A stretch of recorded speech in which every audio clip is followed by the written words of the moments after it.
Good evening, ladies and gentlemen.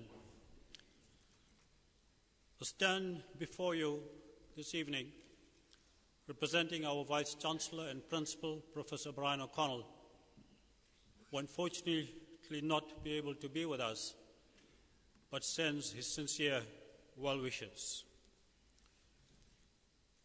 It is indeed a privilege for me to welcome to a very, very important event in the annual calendar of the University of the Western Cape. Firstly, to somebody who recently retired after 23 years as a Chancellor of our university, somebody who is synonymous with the University of the Western Cape, the Honorable Archbishop Desmond Tutu.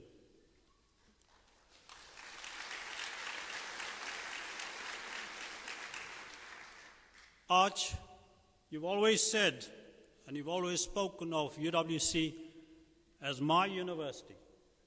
UWC will always remain your university.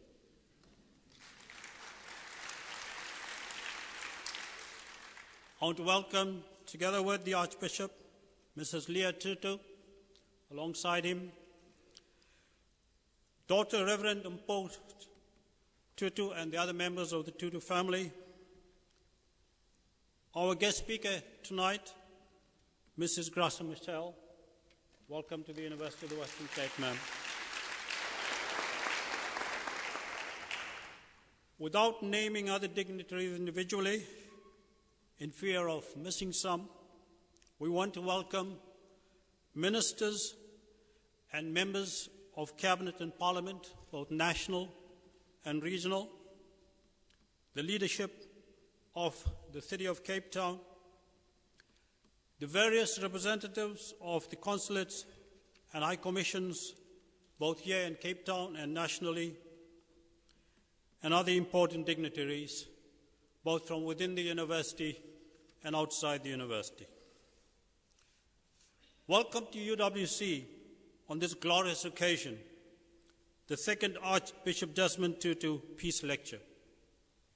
UWC has a history of creative struggle against oppression, discrimination, and disadvantage. Among its academic institutions in South Africa, it has been in the vanguard of South Africa's historic change, playing a distinctive academic role in helping to build an equitable and dynamic nation. UWC's key concerns with access, equity, and quality in higher education arise from extensive practical engagement in helping the historically marginalized participate in the full life of the nation.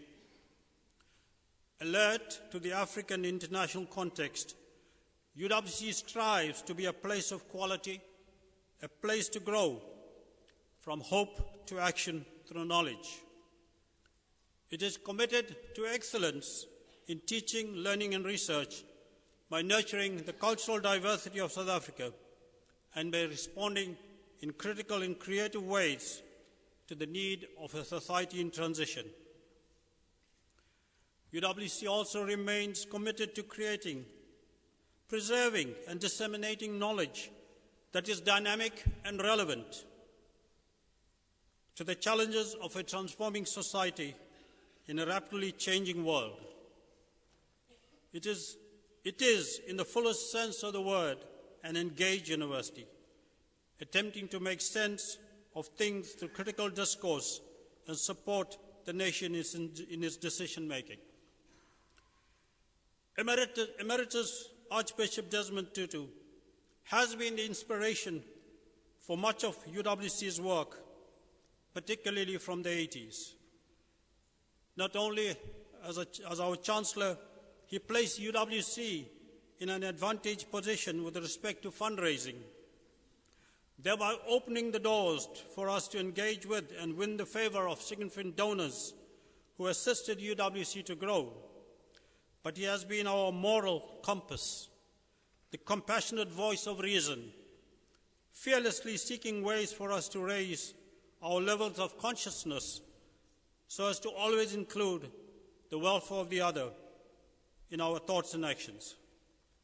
This is why UWC has created the annual Desmond Tutu Peace Lecture in partnership with the Foundation, a public moment for us to pause, listen, and reflect on what means to be human. In this, it joins many other such moments at UWC, like the annual Julius Nyerere Lecture, the Ashley Creer Lecture, the Dullah Umar Lecture, and the Harold Walpole Lecture. UWC's growth from an institution which in the year 2000 was financially bankrupt and with just 8,000 students, to one today, just 10, 12 years later, has 19,000 students, financially very stable and rising as a giant on this African higher education landscape, not only in the area of teaching and learning, but also in the area of research and development. All of this through a mission that is guided by one of the lowest fee structures of the higher education in South Africa.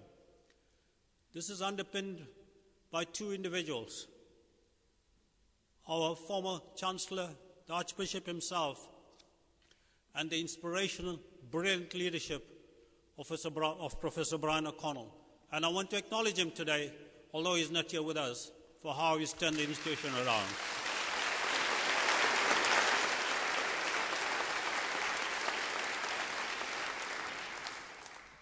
With the Archbishop at the helm and with Professor O'Connell in the leadership, there is no doubt that we will continue to grow and continue to make an invaluable contribution not only to South Africa's growth, but to Africa's growth at large. With those words, ladies and gentlemen, I welcome you to this important evening.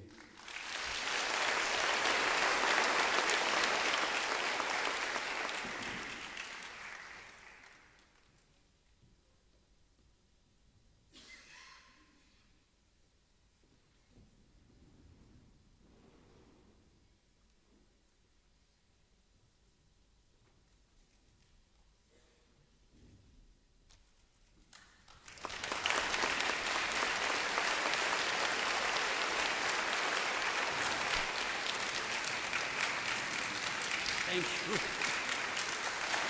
Thank you.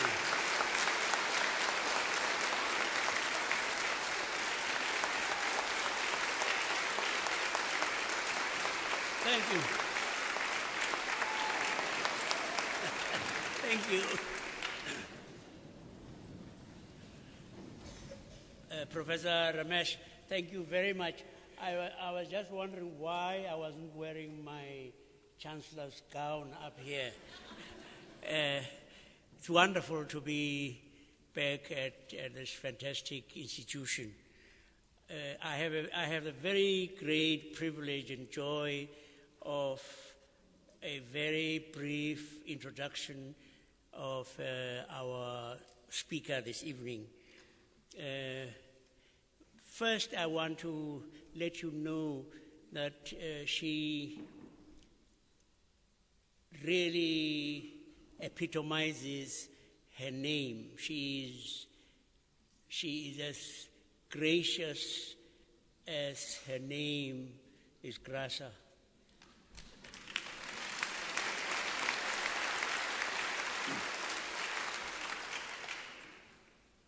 Well, you know, it's really just a matter of a few weeks ago we had invited somebody else for this, and we got to know that there was no hope of this other person coming. And so the Arch picks up the telephone and says, "Hello, Graca, my dear." and she says, "Oh no."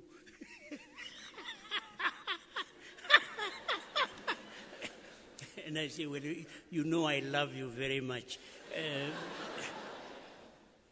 Will you please?" Incredible. Knowing that we hadn't asked her first, I mean, has she been me, I would have said, "Nee, nonsense, man." So, Graca, thank you so very, very much for agreeing at very short notice to do this.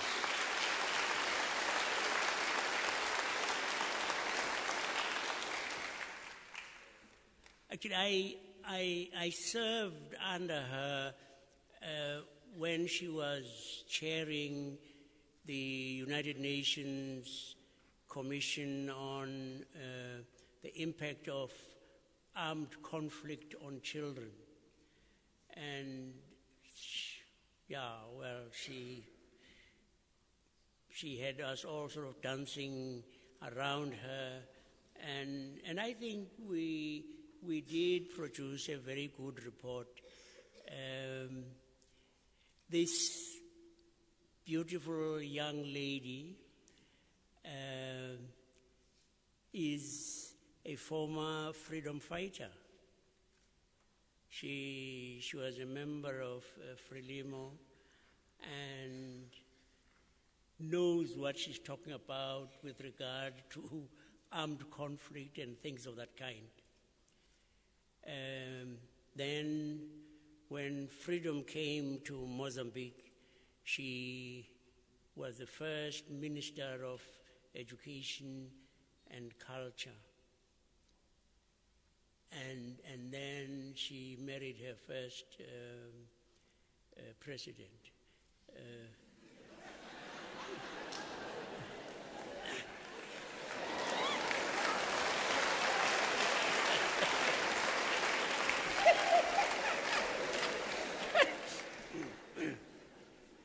Yes.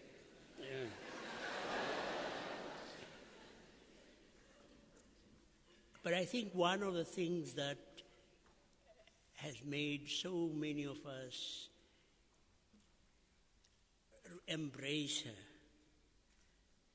as we have done is that she's done what we hoped would happen for Madiba, that you would have someone caring for him. We went to the wedding of Jeff Radebe, Minister Jeff Radebe, in the presidential residence, and Madiba comes along with Graca.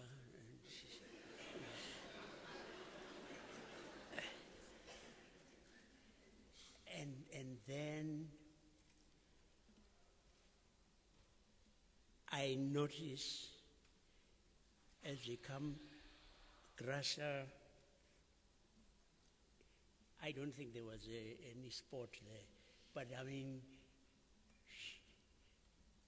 she goes off and she takes, I think, a minute piece of fluff from his shirt. And so a little later, I go up to Madiba and I say, "You! Hey, that woman loves you, man." and I say to him, "You know, I noticed that she pretended she was taking something off there." And Madiba said, "How? You noticed? You noticed?" He was behaving like a teenager on his first date. We are so thankful for your loving and caring of the father of our nation in the way that all of us were longing for. And so, ladies and gentlemen, I give you this extraordinary woman, Graca Machel.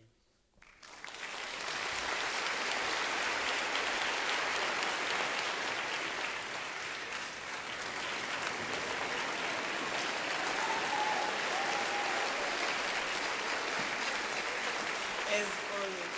Thank you. Thank you. Thank you.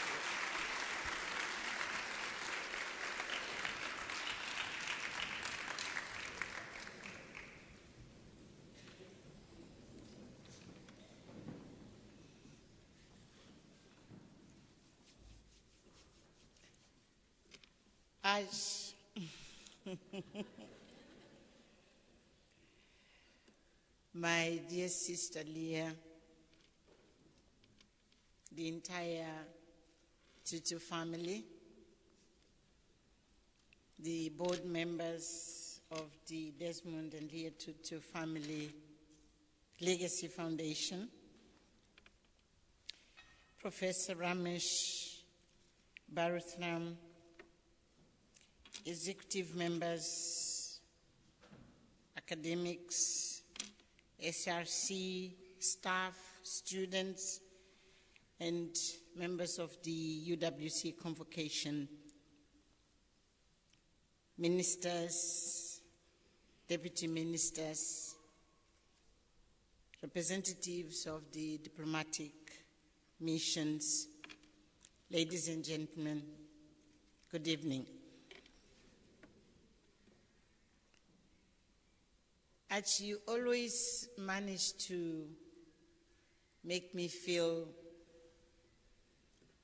very small, I must say that if today I married Madiba, it's you remember Arch? The two of us were being, Madiba and I were being a bit naughty, if I can say. We were staying together, and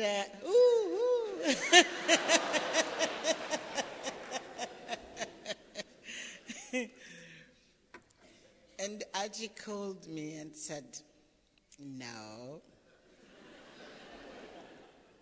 you have to get married." We tried, both of us, we tried to resist. Simply because we have very complex family situations here and there, my own family in Mozambique and Madiba's family here. So we are a bit hesitant whether we should really get married. But I just want to say thank you. Thank you.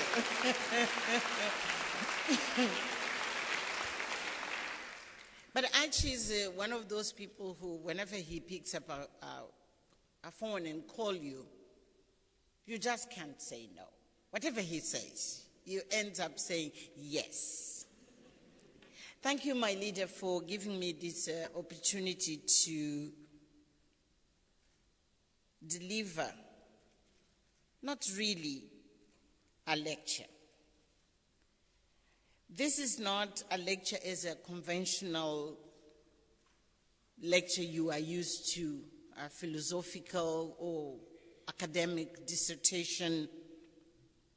My address tonight is simply a conversation, which I hope it is going to trigger some reflections on the theme which was given to us, which is women, democracy, and freedom. I'm going to focus strictly on South Africa, because I think at this stage we need to revisit the journey we have traveled since 1994 when it comes to democratic institutions, democratic processes, and democratic practices. To look at how women are forging or have been forging these institutions and processes, and how practices are conducive to women to benefit and enjoy their rights. Let me go back to 1956, when we had that Women's March. That was a turning point in the history of the struggle in this country. Women standing and affirming asserting their dignity as full and responsible citizens. Women showed they were able to change the rules of the game. They were at the forefront. They were above race, above class. They were women. They were citizens. I think we need to fix that image of women of all structures marching together just to claim their dignity. In 1994, women gained the hard-won right to vote. For many young people, voting is something which is a given. It's a routine. But voting is something which has claimed hundreds and thousands and millions of lives in the world just to have the right to choose the government which will rule our lives. Gaining that seat and that voice in Parliament is seen many times as a normal practice, but it carries those hopes and dreams of millions of our daughters and sons in this soil who fought and suffered for the right to vote and to be in Parliament and to devise and to shape what our nation is to look like. Let me refer here also to the Women's Coalition. We saw women from across political affiliations, across race, across racial structure, urban and rural women, to entrench women's rights into the Bill of Rights of our widely acclaimed Constitution. Women did not sit aside and say the movement of shaping the Constitution can be done only by all of us. They wanted to make a stand and to make sure that that beautiful Constitution has a very clear and strong mark of women's aspirations and dreams. Our Constitution, I'm not going to talk about it because it has been many times referred as if not one of the best or the best Constitution on the world. We have legislation, particularly the first sitting of Parliament has opened the space and the landscape where all of us would walk to make our own footprint in that journey of building democracy. Ever since, women have been the majority of voters. In 2009, the Independent Electoral Commission says that women were 57% of voters. Currently, 42% of parliamentarians are women. South Africa ranks as the 7th in the world as the highest representation of women in parliament, and South Africa is the 3rd in Africa, just after Rwanda and Seychelles. We have some of the beautiful legislations to protect women against violence, to have women enjoy their reproductive rights. We have, for instance, the Maintenance Act and the recognition of customary marriage. All this, just as examples, are extraordinary successes which open space for women to become agents of change while they develop a new social consciousness to free themselves individually and collectively from oppression and exclusion. But let's recognize that we have this high representation due to a system of quota. Let's imagine if we didn't have the quota. what would be the representation of women there?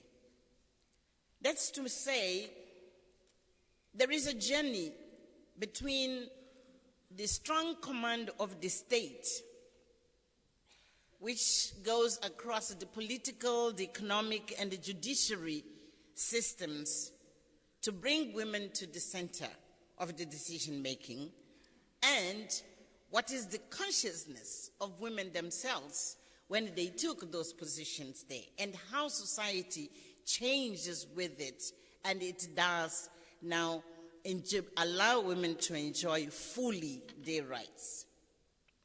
Let's recognize that numbers are important, but not enough. We need a voice which is strong enough to articulate the aspirations and priorities and needs, specific needs of women to the center of national agenda.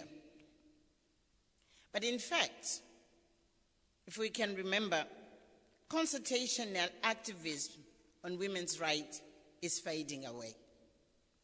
Women's voice today is fragmented in different interest groups. Women in rural areas, in our townships, are not heard in the national discourse. Women's organizations affiliated to political parties have become more partisan than women's representatives of the interests of women from all walks of life. The connection between the elected and the majority of women is weak, and in some cases, it's even inexistent. That is to say, yes, we have made progress, but we still have to make sure that in every instance of our national agenda, in the national discourse, voices of women, as they are part of shaping policy, strategies, implementation ways and plans of how we move together, and not only to make up the numbers which make us, of course, very proud. In the economic sphere, there have been much said about economic women's empowerment. Public and private institutions have designed strategies aimed at accelerating the assets of women so that they will have financial resources, they will have training, information, networking. They will do business in a way they can compete nationally and internationally. We see annual events which are held to celebrate success and publicize existing opportunities. But South Africa, as any African country, still runs two parallel economies: the formal economy and the so-called informal economy. The formal is big. Actually, South Africa is considered to be the biggest economy on the continent. But it involves a relatively smaller number of people who concentrate much of national resources and wealth. The informal economy is big in numbers, but it holds very little of the resources we generate. And the face of the informal sector is, of course, that of a woman. In other words, it means the majority of women in our country do not still benefit for the huge amount of wealth this country is generating. What we say is poverty, unemployment, inequality. Look around, the face of a woman personifies all that. Women represent 48% of the workforce in this country. But in many instances, the principle of equal work and equal pay doesn't apply to them. Again, here we are confronted with gross implementation gaps, where democratic principles are ignored in processes and practices. And we will all know, as I mentioned, that unemployment, poverty, and inequality hit the hardest on women, and especially African women. But let me say that we know the realities. We actually are trying to have some strategies, although they are far from being effective. We can say that we have some sort of a vision in the making. But it is in the social sphere where I want our conversation tonight to focus on. I dare to say that South Africa has not even begun to understand the deepest social crisis which has been structured, engineered, crafted, and systematically implemented along decades and decades by the apartheid system, precisely to break the social fabric of this nation so as to oppress and control the majority of the people. I don't believe that in 18 years of freedom, this nation took the time to seriously revisit what kind of psychological and emotional damage has been inflicted on men and women in this society. Let's remember, families have been torn apart for at least 3 generations. A significant number of parents in their 40s and 50s today, they grew up in torn, disrupted, and dysfunctional families. They carry with them the emotional mutilations. They are trying hard to mold their children around a concept of a family which they didn't have, they didn't enjoy. It may sound presumptuous, but I have observed, as a South African and also as Mozambican, that we in this country, we have a huge difficulties in communicating in a smooth, peaceful, and accommodating manner. We hold a lot of anger, a lot of aggressiveness in communication. Our societal interactions are in many cases that of accusing one another, blaming one another. It is almost as if it's the responsibility of somebody else within our society, all the ills we face. I sincerely think we are in pain. We are hurting. We are bleeding.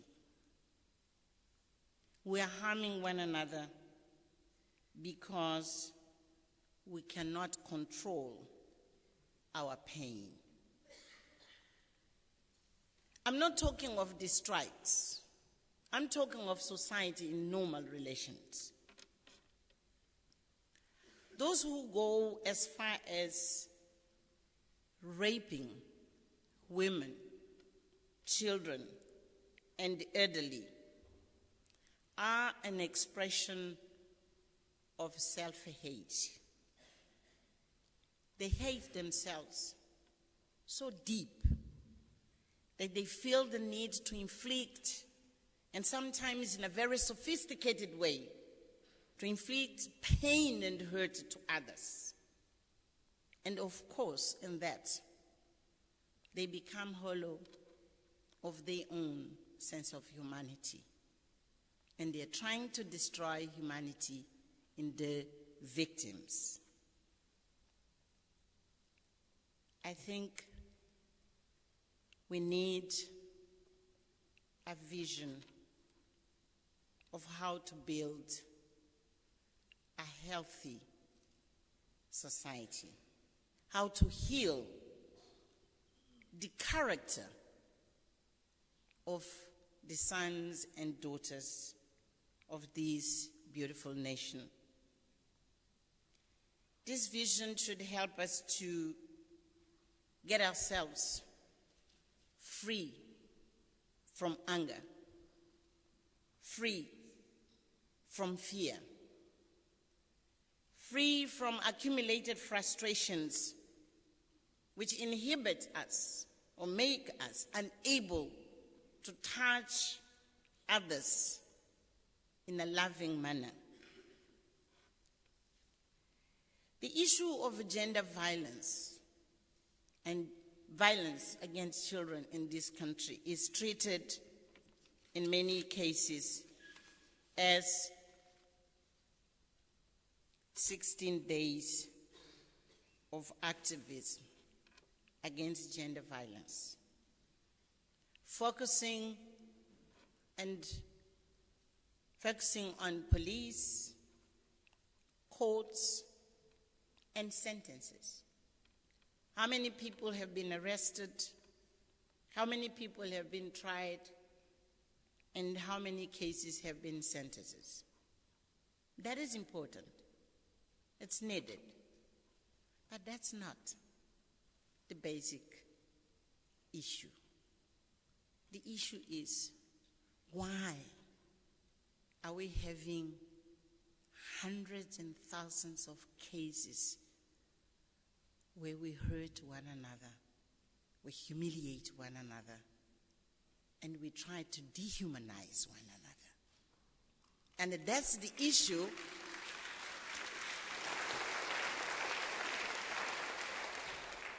That's the issue which I don't think we have taken the trouble to think of. In a recent study on households in Johannesburg, we were told that 61% of fathers have never paid maintenance to their children. The other studies tell us that 40% of African households are headed by women. And not because the husbands or the fathers of these families are dead, but they are alive, they are somewhere else. The South African family structure has changed dramatically in recent decades due to the matters I have referred just now, but also due to the impact of HIV/AIDS, due also to migration from rural to urban areas. Just look at how our townships and shacks are growing daily. Due to migrant labor, which the situation of the miners now has brought very glaring to our eyes, where and how those men are living and where are their families. I'm in the Eastern Cape now, and of young women, actually adolescents, who are becoming mothers.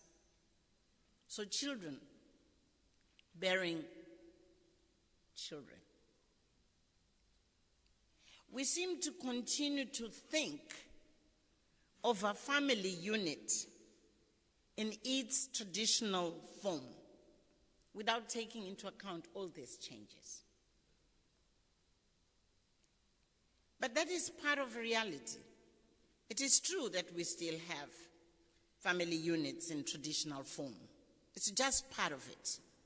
The other reality is that there are new formations of family units we don't understand. We can't cater for, we can't support, and we can't protect.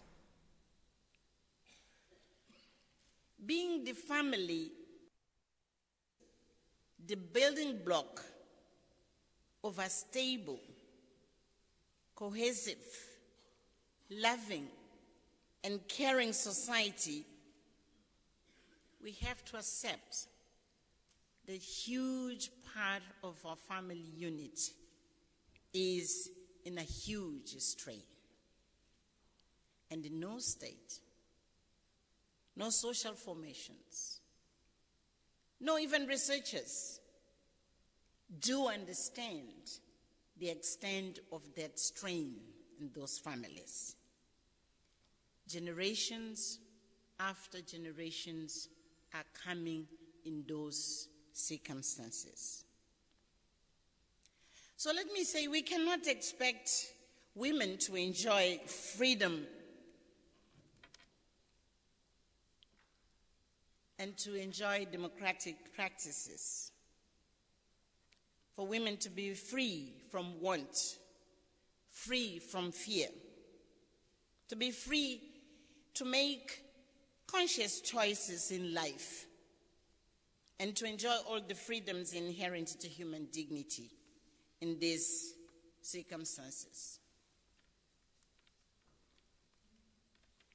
I want to submit that it's not about women alone. It's about society. More importantly, it's about the family unit. Without turning back the family unit to become the nurturing hub, the nurturing nest where men, women, and children form a cohesive and loving cell of society, women will not be safe. Women will continue to be brutalized. Even more, men will continue to brutalize themselves when they brutalize women and children. I think we need to take a serious look of what is the meaning of parenting in the circumstances of the family I just described.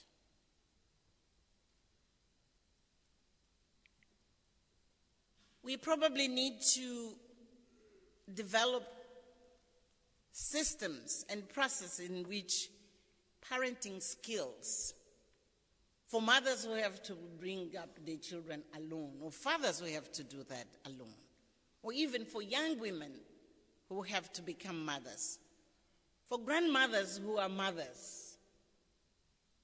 What is the meaning of parenting in those circumstances when it comes to millions of family units?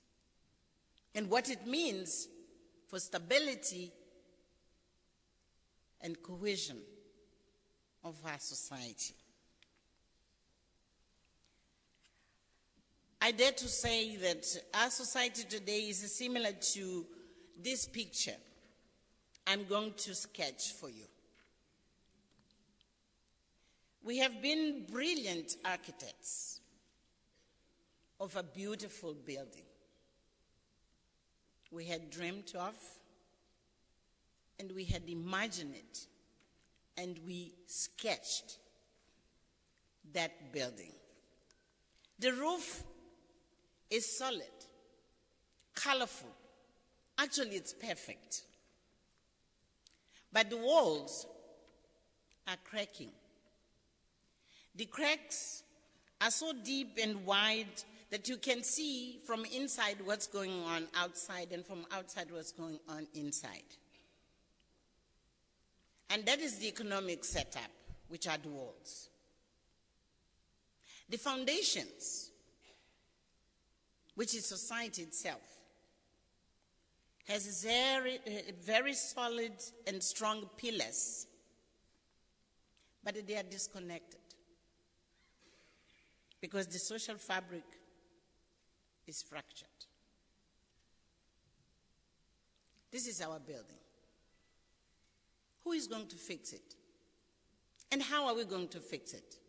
As I said at the beginning, the architecture is perfect, but we need to fix the building itself, from the foundations and from the walls. I want to challenge the research institutions to join hands and to use science, because this is not only about social mobilization. It requires a deep and clear understanding. So I'm asking them to produce a comprehensive picture of what our society has become in recent times. We need to have a comprehensive and coherent understanding of what has happened to our feelings, to our emotions, to our social relations, to the way we communicate with one another, to be able then to put this social fabric together. Arch, you led us to confront our demons with the Truth and Reconciliation Commission. It sounded like it would have been an impossible job. But perpetrators and victims were able to look into the eyes of each other, of one another. They faced the truth, painful as it was, and they ended up accepting one another, accepting the past, and to join hands and say, yes, let's build the present and future together. I think we need something like that. But as a movement, not only as a group of people who have happened to have perpetrated some atrocities. As I said at the beginning, we need to do this with the consciousness that as a society we are in pain, we are hurting, and we are bleeding. So maybe I'll suggest that religious institutions, all kinds of social formations, traditional institutions, women's groups, men's groups, youth, we begin to think together. And information which would have been provided to us by those who can research. And we build a movement to take responsibility for licking our wounds, healing them, and face the future, a bright future for all of us. I'd like to make this appeal directly to our universities, and beginning at this University of Western Cape, which, by the way, is also my university. You have a proud tradition of challenging the inequalities in our society and throwing the spotlight of what needs to be fixed. You have also a well-established and growing research reputation. Many other academic institutions in this country have the same capacity. Virtually every problem we have can be scrutinized under the lens of research. And then, as we have a national plan for the next 30 years, let's make of our building I spoke of. How do we build it in 30 years? And 30 years, it means a generation. How do we build it in a way we are to become a healthy, strong, cohesive, loving, protecting society in which our families will thrive as the building blocks of that society? I chose not to speak of this problem as a women's problem. But I know that women are the rock. I want to present women tonight as agents of change, with the strengths and resilience they have, not as victims, as many times are being portrayed.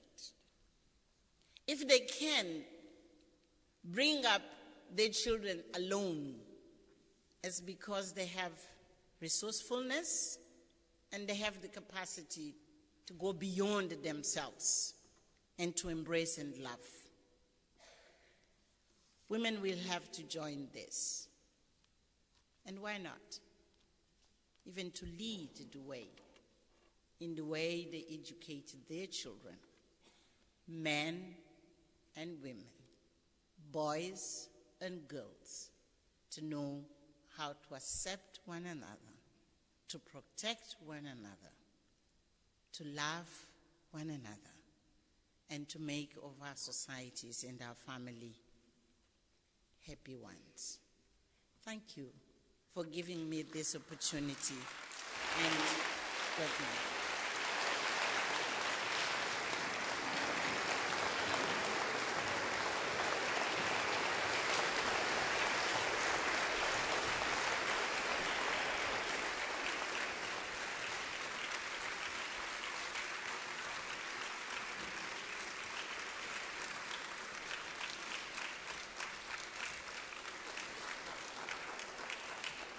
Thank you. I know that, please do be seated. Thank you, Graca.